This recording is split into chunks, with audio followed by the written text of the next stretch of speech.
درود به شما. خیلی همین خوش آمدید. غار شما چند سال شد؟ اینجا 900 ساله توسط اهالی روستای علیصد، ما اهالی روستای علیصد هستیم. 900 سال شناسایی شد دوران سلجوقیان. ما اینک در غار هستیم در شهر همدان.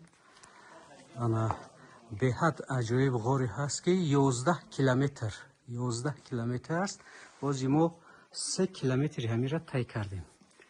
سپاس با شما. خیلی خوش آمدید. رحمت. 900 سال یک توضیح من مختصر بدم.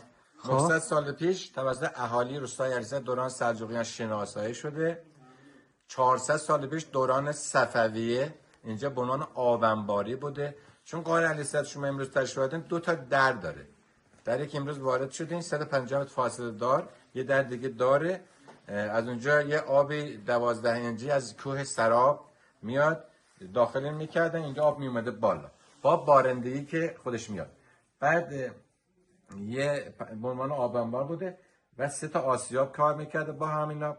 بعد از سال 1331 شمسی کوهنوردای کشورون ایرانی هم این غار رو با تخت و توپ میچرخن، ولی از سال 1352 زمان شاه صابر 52 شمسی اینجا توریستی شد. سلامت باشی. اصلا غار چند ساله است؟ 190 میلیون سال به قول کارشناس.